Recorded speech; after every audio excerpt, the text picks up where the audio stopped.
Hey, and welcome to Matt and Jess TV. I am Matt Rose. And I'm Jessica Bun Bun. Welcome to our reaction and review for A Night of the Seven Kingdoms, Season 1, Episode 4. We've already made it past the halfway point of this season, and I really did wonder, all right, are there any big surprises coming? They did set up the whole egg is a Targaryen thing, but lo and behold, I think we got the biggest cliffhanger of the season so far now.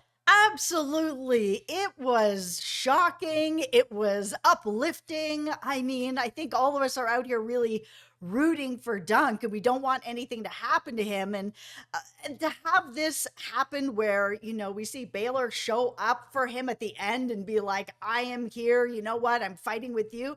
My jaw was on the ground. I couldn't believe it. Somebody needed to pick me up out of my chair.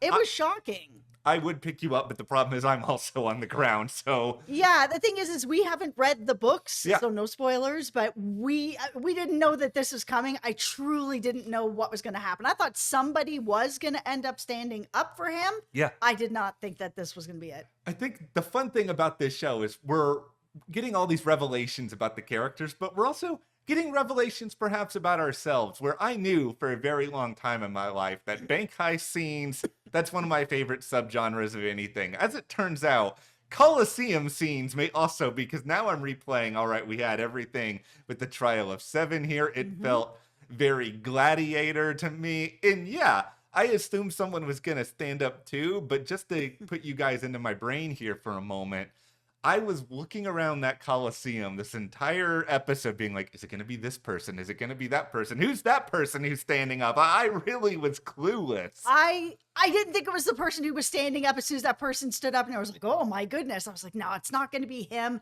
but who could it be? No, I didn't think at all that it was actually going to be a Targaryen standing up against his own family. But they did, do a really nice job when you kind of like look back of threading throughout here some of the chances that Baelor is given Dunk, to be able to join the list and to kind of be like, hey, there are some other options for you. It felt very much like he really wanted Dunk to find a way to succeed. Well, we're going to get into that, all of the psychological implications here for Baelor as well. Also, seeing Egg in his new environment. He's got his regal robes on. Like, what do we think about all of that? But before we dive any further, be sure to hit that subscribe button. We will be here throughout the rest of A Night of the Seven Kingdoms, breaking everything down, having a great time with you guys. We're also covering The Pit right now. If you have that HBO Max subscription later this year, we have House of the Dragon on the way, and then also Dune Prophecy is coming up before the year closes off. Absolutely. And if you want to support the channel further, you can join our memberships. Right now we're covering Hijack over there. So, thank you so much to everyone who has joined. It really means a lot to us and it helps us quite a bit. Yeah, thank you guys so much for your support there. We really appreciate it. Okay, so this episode started where I thought it was going to start, which was with Dunk in a dungeon. To be fair, he's riding around with this like missing son. So of course people are going to think, well, he took him then. Why else would he be riding around with this Targaryen son? And of course, everything that happened with Aerion, it just made sense that he was going to be sitting in a dungeon somewhere. I think they handled almost everything with this part of the story really, really well. We both had these questions where they push Dunk into a corner.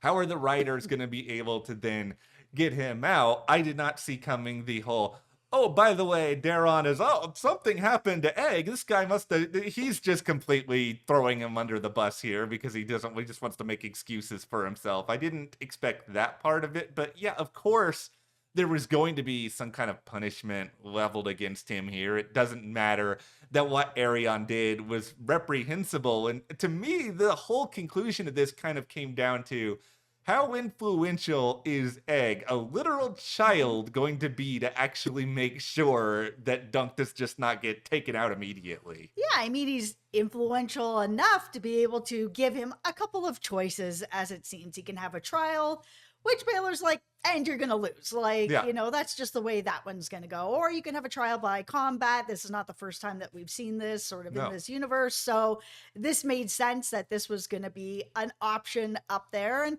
I thought for sure that Ariane was just going to be like, yeah, I'll take it. No problem. I thought this was going to be the fight and that it was absolutely going to go down. Seeing him sit at the table, just kind of like cracking nuts and being like, I can't even be bothered. I thought him having a loose tooth was going to be enough to just take him out. I was so entertained by the direction that they took with all of this. Because if we're Yeah. going to really break down here, Arion and his decision to go with this trial of seven, the way Mhm. in which he's able to pull this little rabbit out of his hat, it's sort of like, Jess and I are both really big Catan players. We have a really good time with this, that there would be some sort of super secret rule that dates back to the very origins of the game where if you have 3 wheat hexes on your board, you can do this extra twist. His immediate knowledge of the trial of seven, which was set up in this show, is, oh, this is something that hasn't been done in years and years and years. It's like, okay, you clearly knew you were going to be in this situation at Yes. some point, Arion. You've already set up this like super cowardly, I'm just going to back my way out of the room and kind of watch all these other people fight for me plan. Which was really surprising to me because, our introduction to him was with that joust and what he did. And I was just like, okay, this guy's really ruthless and he is willing to do whatever it takes to win a fight. And he will play very, very dirty and do pretty bad things. So I was surprised that he kind of sat back and was like, nah, it's not worth it, especially since this person, Dunk, actually loosened his tooth. That this is more than just, hey, I'm in the list and I'm proving myself to be this, amazing knight, that he would want revenge. And maybe it's just my thirst for revenge because I'm like, I love revenge. It is my absolute favorite genre of TV. And even though I root for Dunk, I thought that he was going to be all about the revenge. And he kind of is, but kind of isn't. He was just feeling very lazy about it. It's like, you know what? We'll just have like a whole group come on in. Darian needs to have a chance as well. He was wronged as well. We all need to be in on it. It was just a lot of excuses. And So many excuses. he looks now like he is, that expression of wolf in sheep's clothing. He just kind of acts like a sheep in wolf's clothing now, where, yeah, you've got that really awesome armor, and it is awesome. I will give you credit for that. And you could argue, all right, Arion, you're better equipped than Dunk is ever going to be. He basically had to trade in a horse for some armor earlier on this season. You already have the advantage, but now he's acting in this weird sort of way where he's trying to find, let's just say we're all in like a under this height basketball league. He's breaking the rules and finding some 7-foot guy to just come in and dunk on everybody. He just is finding whatever loophole he can, trying to go with it, hoping it's all going to work out. And for a little while, he definitely had it working out. Yeah, here's the thing. He really does remind me of Joffrey. I mean, there was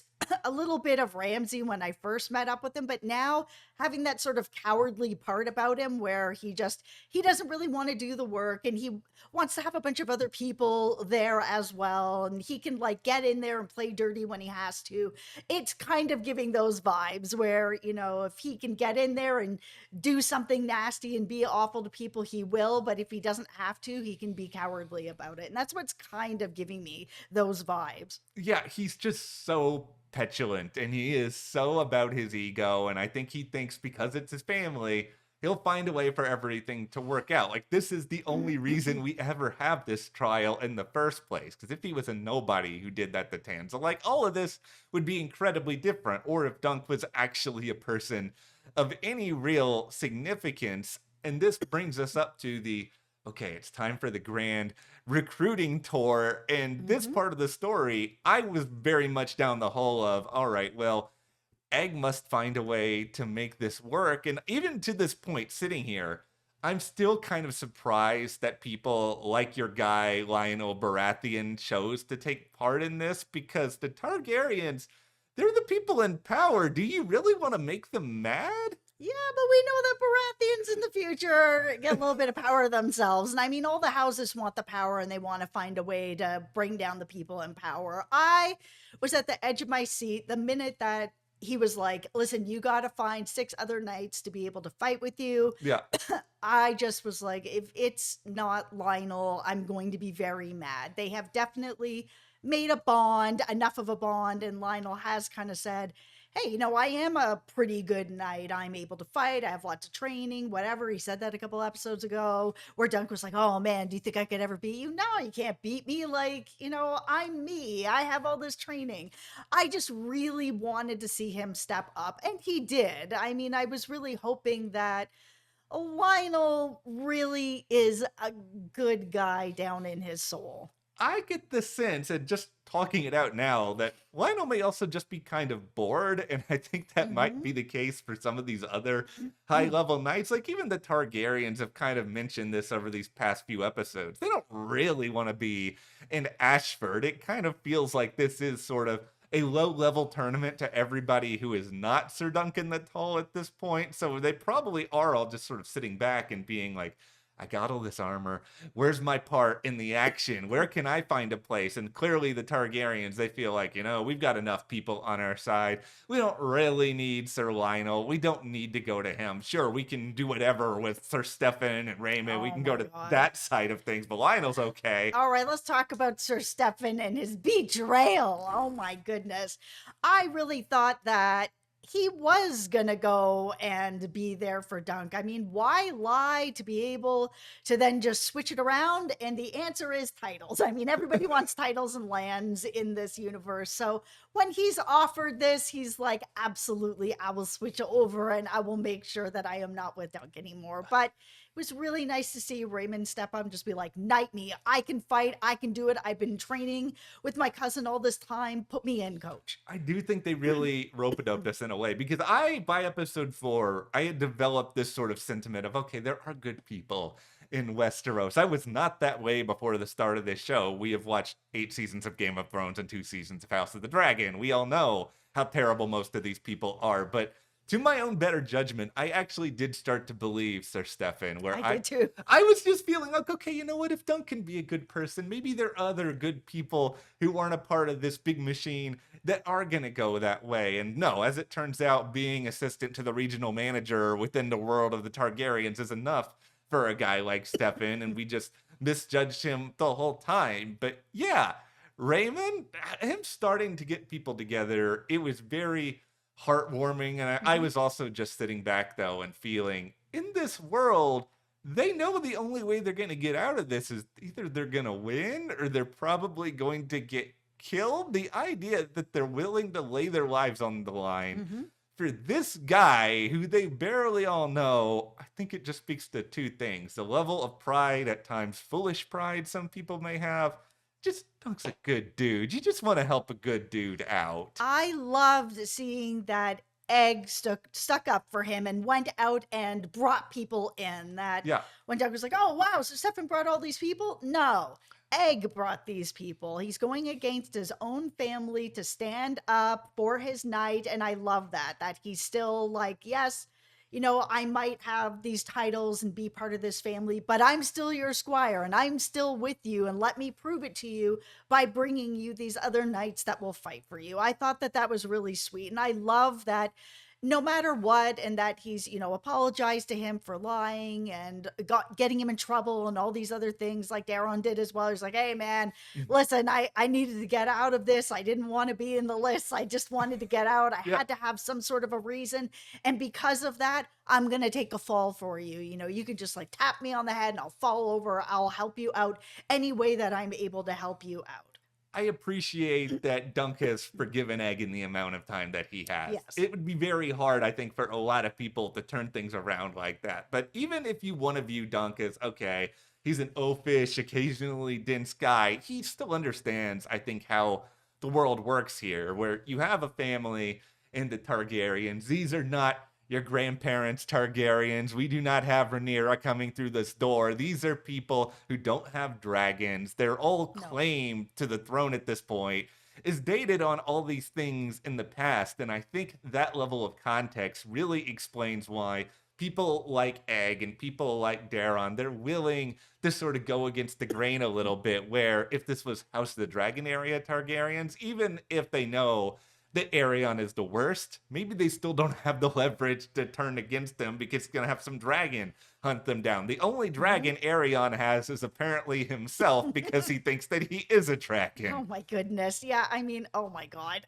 It's so delusional. This guy is He's something else. he's incredibly entertaining, but He's such a good character. he is the worst person ever, and I think that's why I'm really hoping for his demise sooner rather than later. But I do think this is where Egg making these decisions really comes from because he Mhm. doesn't feel, I don't think, this inherent need to be super afraid of his own brother, just also No. everything Arion has done to him over the course of his life. I think a part of him wanting to be a squire in the first place. Yes, we heard all of Egg's backstory, his reasons for it, but I think he just also wanted to escape this world, escape his brother, and Dunk is the opposite of Arion in just about every single way. Yeah, that's why it's really disheartening to hear that seer be like, "Oh, you're gonna die in a fire," and everybody hates you, Egg. I was just like, Yeah, How does he go from where he is now to like someone who is so hated? I just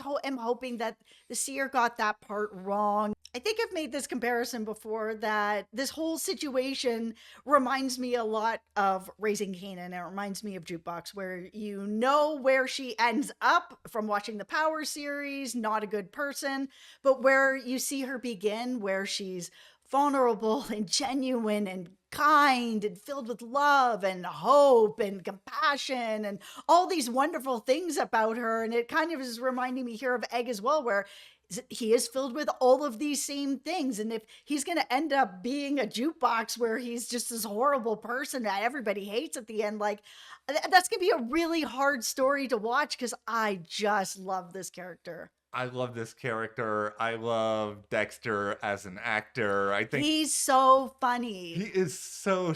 There is a video that HBO Max has put out. I've watched this 200 times. I I know watched it an unhealthy amount of times. It was so for those funny. of you who don't know what we're talking about here, the actor behind your guy, Lionel Baratheon, was discussing having to curse in front of Egg and that Dexter is okay with it. And then it cuts over to Dexter being like, I don't like it. I just do it because it's my job. No, that was really, really funny. My hope for this whole Seer situation, this is called lying to yourself, by the way, what I'm about to say, which is just that maybe Egg makes a decision he thinks is for the greater good, like Mhm. something related to farmland, then the farmland all gets destroyed. It's an accident. They all hate him, but not because he did something like that was intentionally bad. That's the way in which I'm trying to cope with what we're dealing with him. Now we got to talk about Baylor and this choice that he ended up making at the very end. You see Yeah, him say, "I'm going to stand up for Dunk." And it really did feel like he wants to do the right thing, that he heard Dunk's,